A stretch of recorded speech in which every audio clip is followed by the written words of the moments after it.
Hey everyone, welcome to another NFL video. In this one, we're doing a game-by-game breakdown for the entire main slate, going over the fantasy implications for each game and some of my favorite plays in each one as well. Anyway, before we continue, if you could leave a like, and if you're new to the channel, please consider hitting that subscribe button. It really helps me out, and I really appreciate it. You can also follow me on Twitter at ChrisPinell16, and if you're looking at the spreadsheet behind me, this is the one I built. It's got everything you need here to help you make lineups on Sunday, so you don't have to have 50 tabs open throughout the week and you get lost and you don't know where you're looking and you don't know what's good, what's bad. Everything on here is color-coded. It's presented nice and neat, at least I think it is, and I think you guys will like it a lot. We've got player info, projected ownership, the matchup data, Vegas, totals, the pace that they played at last year. I got projections on there, rankings, their 2018 stats that will update with 2019 stats, and for wide receivers, I have the wide receiver cornerback data, so you'll know who's playing who. Like Odell Beckham's going to see a lot of Adoree Jackson, that's on there, and I think that gives you an edge throughout the week because a lot of people won't look that far into it. So I do like my spreadsheet a lot. It helps me make lineups, reduces research time. So if you're interested, links in the description below for my Patreon, and let's get into the game-by-game breakdown as soon as we get on Draftkings here. Okay, so we're going to start off with the Falcons versus Vikings game. And actually, let me find it. I have it in a different order than Draftkings does. Okay, so first off, I'm way more interested in the Vikings side of the ball in this one as they draw the much more favorable matchup for fantasy purposes. So let's start with Kirk Cousins here. He is 5,500. He draws a soft matchup versus the Atlanta pass defense, who really struggled through the air last season. They were 29 DVOA versus the pass and allowed a league-high 23.6 DraftKings points per game to the QB position last season. And they also allowed over 2 touchdowns through the air on average. And at 5,500, he should have no problem paying off his salary. But my favorite play in this game, and really, honestly, in all of fantasy this weekend, is, by no surprise, Dalvin Cook, who is 6,000. He's in a smash spot versus Atlanta, who we all know struggles mightily versus the pass, and pass-catching running backs. That's what I meant to say. And just running backs in general. Dalvin is healthy and has looked explosive in preseason, and he's and I expect that to continue into the Vikings home opener. Vikings are trending towards a run-heavy offense, and Cook will be the workhorse for that offense. Atlanta was 28 DVOA versus pass-catching running backs last season and allowed the most yards per game through the air to running backs. On the ground, they were 30th DVOA and allowed over 30 DraftKings points per game to the position. So this is a real smash spot for Dalvin Cook, and I love him in all formats heading into the weekend. Now let's get on to the pass catchers. We have Stephon Diggs and Adam Thielen. Thielen is 6,800 and Diggs is 6,700, so they're priced very similarly. Now, Diggs popped up on the injury report yesterday, which is a concern because we all know his injury history, but when he plays, he's a great talent. But this is something to monitor heading into Sunday, as I originally had him as a solid GPP play, and we just saw on Twitter about an hour ago, I think, that they asked the coach if he was going to play, and they said we'll see. So that is not looking too promising, but if he does play, I do have interest in him, but I will say that downgrades him quite a bit. But I do prefer Thielen as a much more safe cash option, and he's fine in GPPs as well. He was on fire last season for the first half and then tailed off a little bit, but he should still see the majority of targets in this offense and is an elite route runner who knows how to get open. The Falcons' defense versus wide receivers last season were not good, and this duo plus Dalvin Cook has the ability to carve them up if Kirk is steady throughout the game. I will say if Diggs is gone, this is a boost to Thielen as he's going to be the lone receiver. That's worth anything. As for the Falcons, I really don't have much interest here outside of Julio Jones, who is 8,000. But the interview yesterday was not promising for him playing on Sunday with his contract situation and being a little sore. Although I will say there was a recent report that they are confident that they will get a deal done by Sunday and that Julio can play. All right, so let's get into the next game. We have the Dolphins. I forgot to mention the Vegas totals. Vikings are projected 26 points, Falcons 22. The Vikings are 4-point favorites in a 48 over/under game. So probably should have mentioned that. The next thing I want to talk about is this Baltimore and Miami game. The Dolphins are only implied 15.5 points, and the Ravens are 22 points. And the Ravens are coming in at 6.5-point favorites with an over-under of 37.5, which is the lowest on the slate. So this game is not exciting for fantasy purposes, but I'm going to keep it short. I have two interests here, and it's Lamar Jackson at 6,000 and the Ravens defense at 3,800. Now, I am not a big believer in Lamar Jackson, but that doesn't mean I don't think he can be fine for fantasy purposes. And, maybe because I'm not a big believer, maybe it's because I'm a Browns fan, but hey, it's just what I think. and a lot of people think that as well. He just doesn't have not the best arm for me. Now, like I said, this doesn't mean he can't be great for fantasy with the amount of points he will accumulate on the ground alone. He's an elite runner, and honestly, would it surprise anyone if he's the leading rusher on the team? The Ravens are apparently going with whoever's doing well during the game, according to the report. Now, I expect Mark Ingram to be the leading rusher, but it's a little bit concerning of a running back by committee there, and I think Lamar Jackson is definitely going to be a part of that too. So you can't have 100 attempts per game, so someone's going to be a little bit cut out. But obviously, Ingram and Lamar Jackson would be the two favorites there. And he averaged only 107 yards through the air last season per game, but also averaged 8 attempts and 45 yards on the ground per game as well, which is very good for quarterbacks. He will get there on the ground, but if he does anything through the air, it's just a bonus. And I have to believe he will be a more improved passer this season. And also, the Ravens D is basically a layup. I know they're really expensive at $3,800, but they are the safest option, in my opinion, versus Ryan Fitzpatrick and a tanking Miami team. So kind of short there, but just really no interest in anyone else in that game. Next game I want to talk about is one I am very excited in as a Browns fan, the Cleveland versus Titans game. Now, it's my home team, and the Browns are coming in at a 25-point implied total, and the Titans at 20.25. Browns are 5-point favorites and a 45 over-under, and they are in Cleveland, and this is my home team, so I'm going to try not to sound biased, but honestly, it's not my favorite matchup for fantasy, as the Browns have a much more improved defense this season, and the Titans' defense isn't a bottom-tier D either.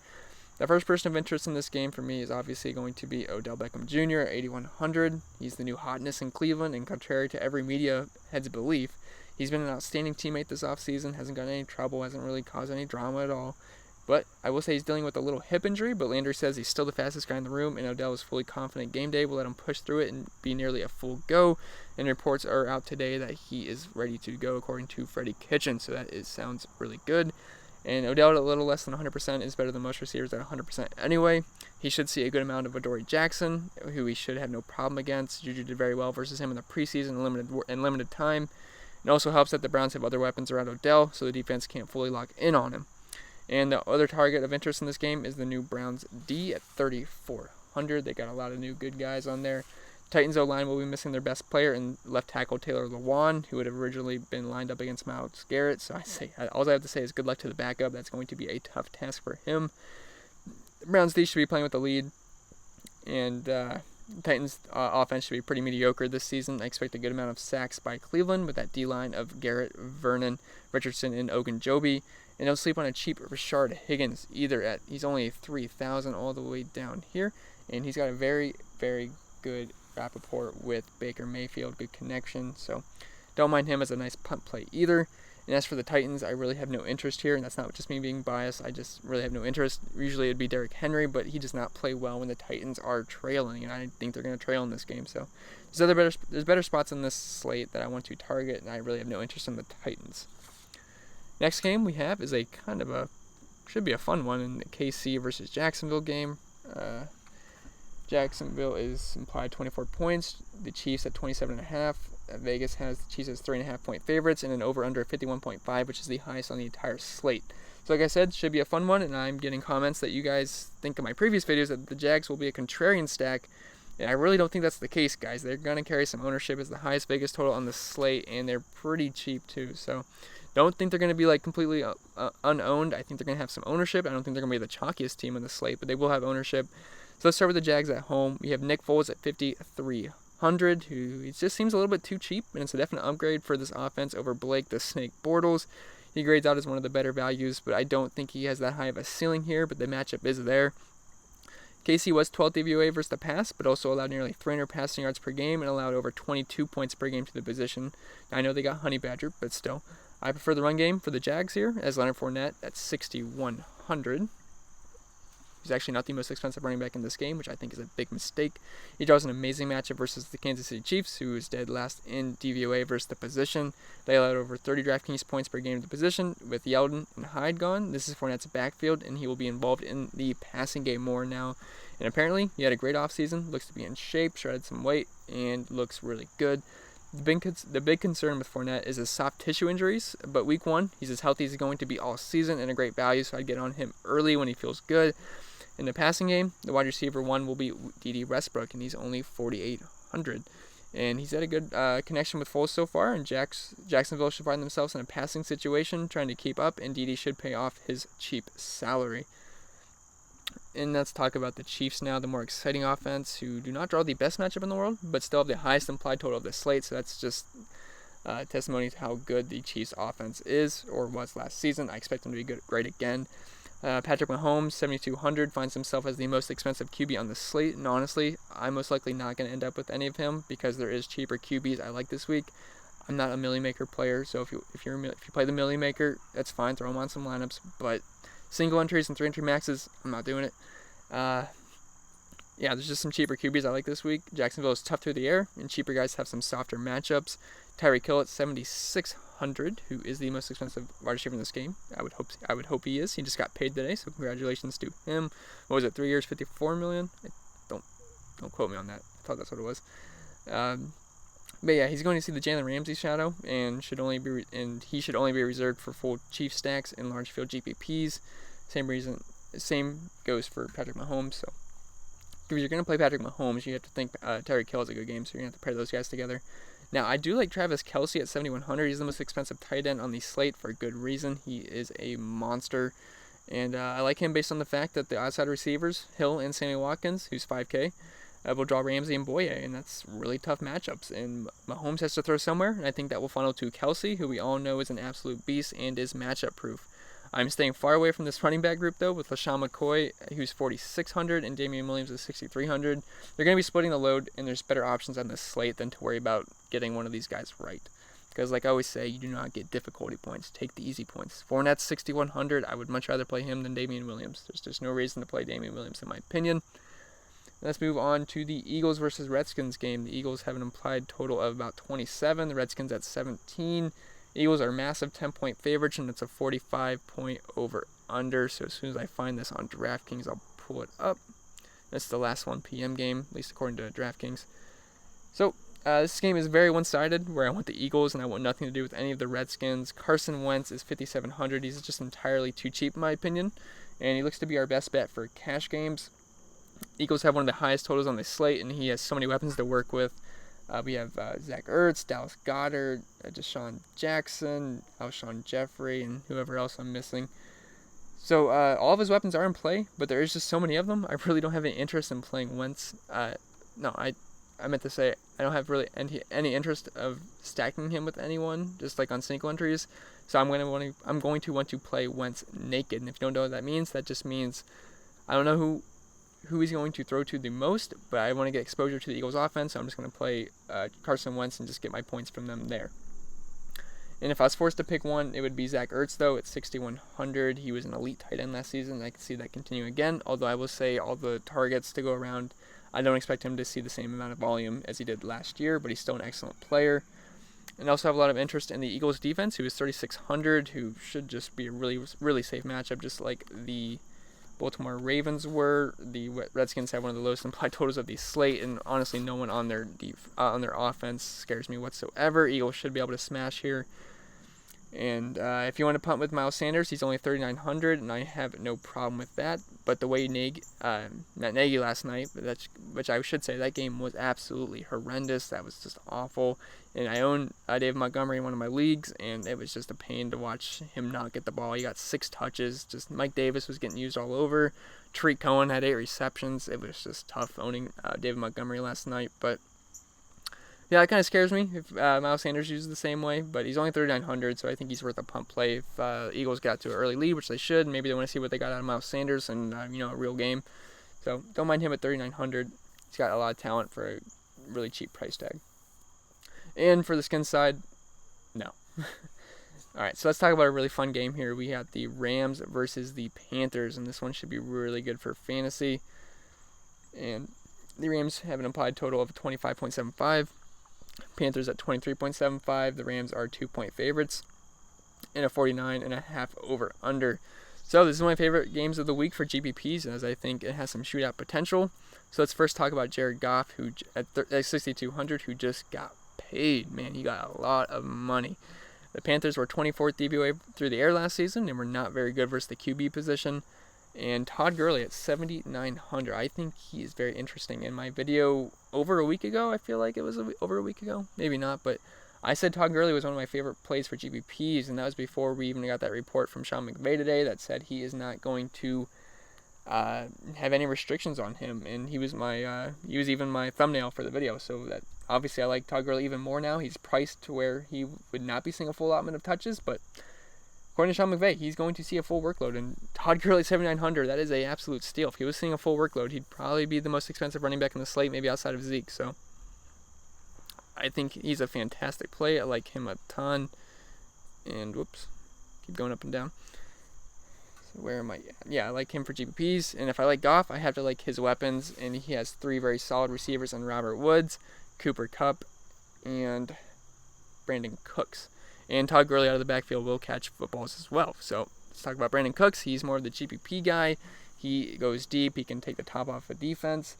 And Robert Woods and Cooper Kupp are more of these safe, high volume plays, more short yard guys. Cooper Kupp being my favorite. He's one of my favorite values on the entire slate at 5,700. He's coming off the injury, but he looks fresh, has posted great times in certain drills.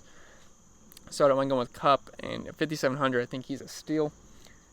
And then on the other side, we have Cam Newton. He's at 6,500, and he seems to be healthy and has his velocity back after late last season. He can barely throw and became a check down machine, which is why Christian McCaffrey was just absolutely going nuts. I mean, that's not the only reason, but it helped. It didn't not help Christian McCaffrey, he's 8,800. He's always in play as he is one of the few bell cow backs left in the NFL. Not too many of them nowadays, but he shouldn't really split time with anyone.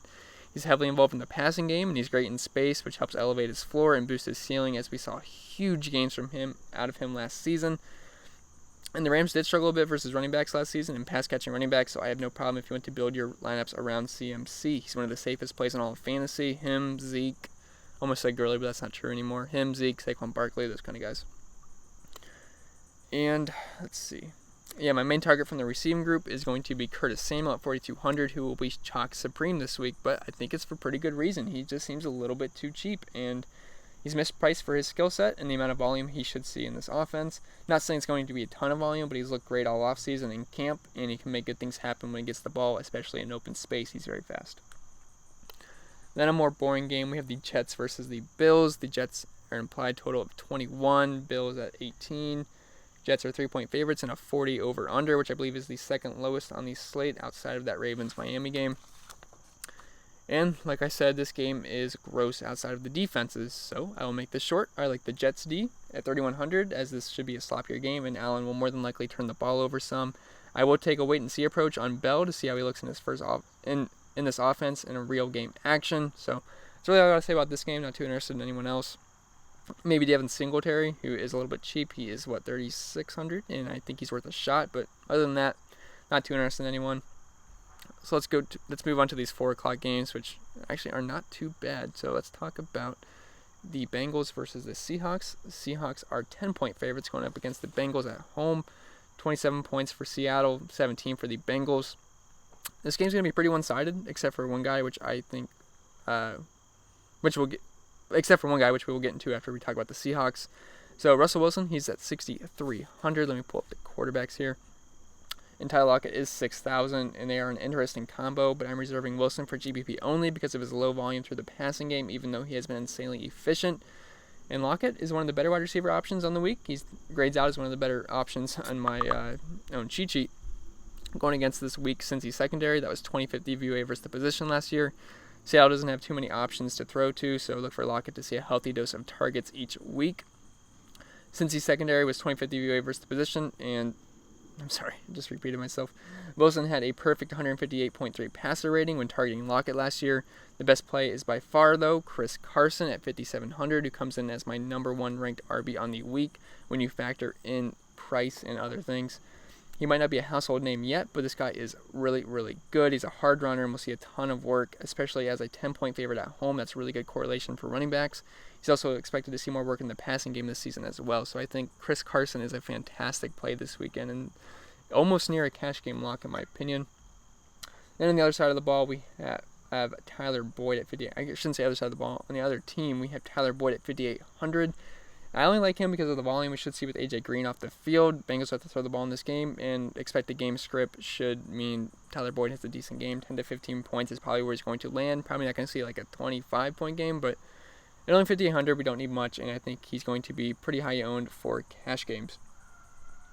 Now let's talk about this Colts versus Chargers game. Chargers are coming in at 6.5-point favorites, over under 44.5.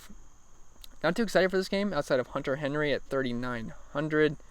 He's one of the better options on the entire slate. He's finally been freed as the corpse of Antonio Gates is gone. He also happens to draw the best matchup for tight ends versus the Colts, who allowed the most yards per game to the position and over 16 points per game. And also then we have Austin Eckler and Justin Jackson. Eckler is 5,500. Jackson is 4K. They're both going to see work as Melvin Gordon is gone. And there is other running backs I have more interest in this week that won't have to split the load because they're going to be splitting work, so I don't really have too much interest in them. Austin Eckler I would prefer over Jackson, though, if you are going to pick one. And the Colts without Andrew Luck are off my list, facing a pretty decent defense, so not too interested in any of the Colts. I know Jacoby Brissett is dirt cheap, but I'm not going to do it when I can get Carson Wentz for about 1,000 more, and I think he's got a much higher ceiling in this game. Not this game, but, in general. Then let's get on to the fun one, everyone's favorite game of the week, and it's the late one, 425. I mean, there's a couple 425 games, but people are going to have exposure to this game. So if you're up early in your contest, don't feel too comfortable yet, because this game is going to have a ton of ownership, and it's a really good game for fantasy. It's a 1-point spread, and the 49ers are favored by 1 point, and it's a 50.5 over-under now. It's probably going to creep up to 51 by game time, but I love this game for fantasy and would love to load up on it. So let's start with the Tampa side. Jameis Winston at 6,600 is one of, if not the best option at QB this week for GPPs, as this game lines up great for him. It's going to be a high-paced back-and-forth game.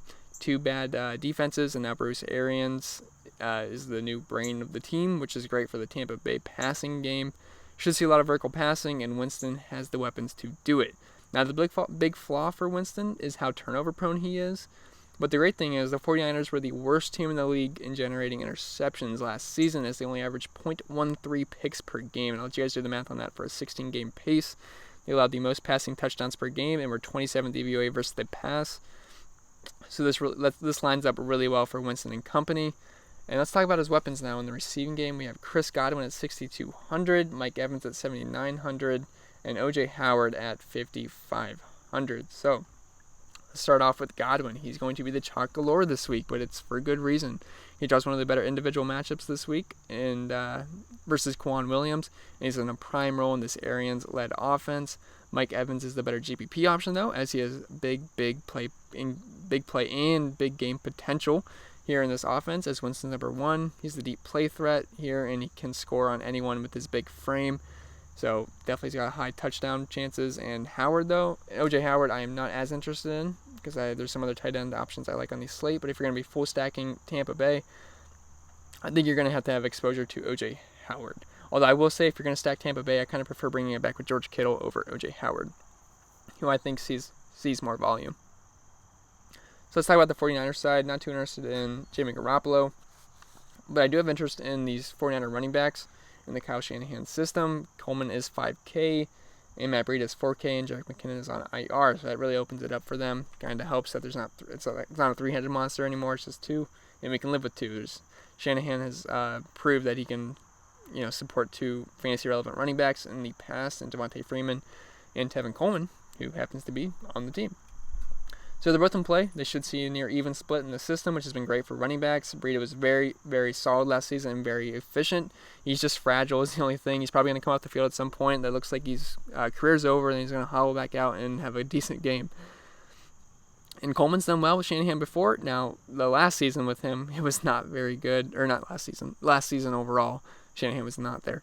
But Coleman did not look very good, though. But back in the Shanahan system, I think he should be fine. Tampa was 31st DVOA versus the run last season. And I also have interest in Dante Pettis at 5,400, who will be the number one wide receiver for Jimmy G.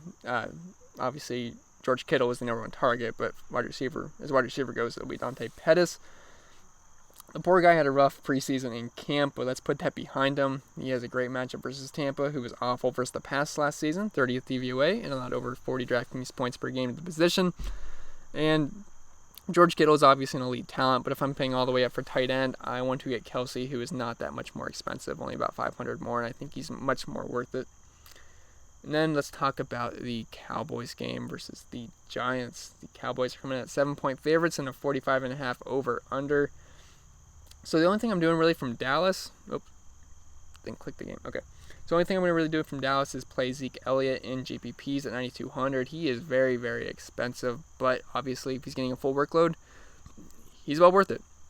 The only thing is we don't know how much of a workload he's going to get. I'm going to assume he's going to get his full lot of touches. I know a report came out that he's only going to see 20-25 reps, but I highly doubt that actually happens during the game. I would not be surprised if he gets over 20 touches total, maybe 25. And the Giants' run D was not that good last season, especially after they lost Snacks Harrison, who's one of the better run defenders in the entire league.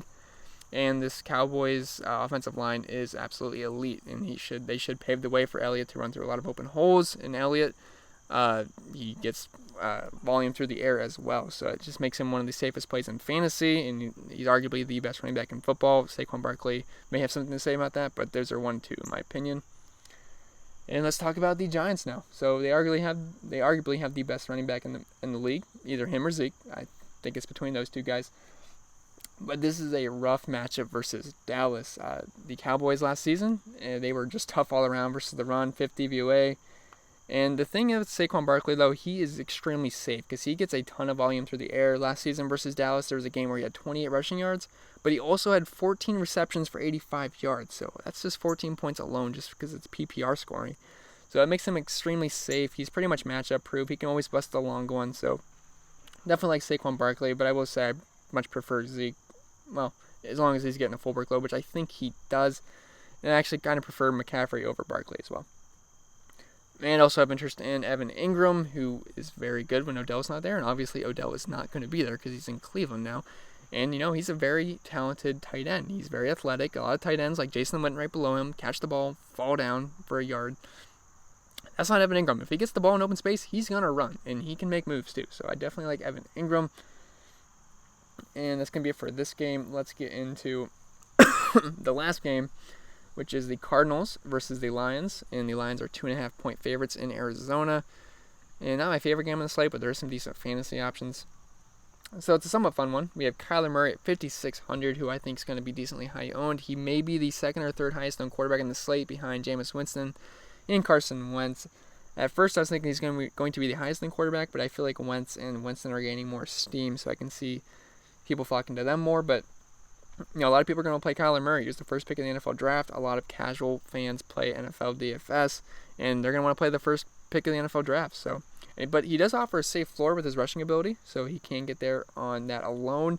And then he's a better passer than Lamar Jackson and Josh Allen. He does not have the best supporting cast. His offensive line is trash, but that could lead to more scrambling, and he's a good scrambler. So I don't mind Kyler Murray. He's pretty safe at 5,600. Doesn't need to do a lot to hit value.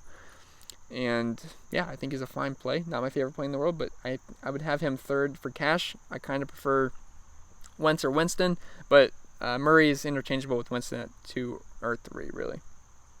So I like Kyler Murray. Not too interested in David Johnson. I just don't like that offensive line. I want to see how he's used. There's better running backs in my opinion for cheap. And then on the Lions side, I do have interest in Kerryon Johnson, who I think is a very talented running back, and I know a lot of people do. And he's only 5,800 going up against the worst rush defense in the NFL last season in terms of yards given up per game. Gave up a ton of rushing touchdowns. They gave up 136 rushing yards per game.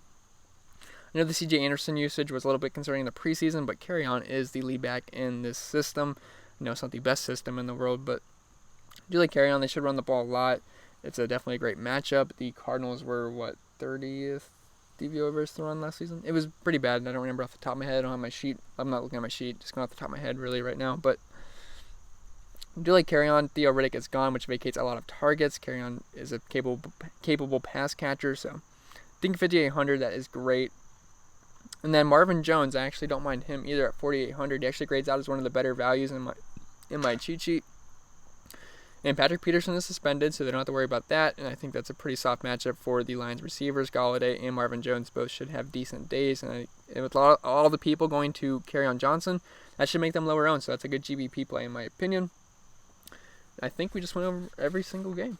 So, yeah, that's going to be it for the video, guys. If this was helpful for you, remember to leave a like. And if you're new to the channel, please consider hitting that subscribe button. It really helps me out. I wish you guys the best of luck on Sunday. I'll probably do one more video, and that'll be it for the weekend. Remember, if you want access to my entire NFL sheet, links in the description below for my Patreon. My mouth is so dry. Anyway, I'll leave you guys with that. Best of luck on Sunday.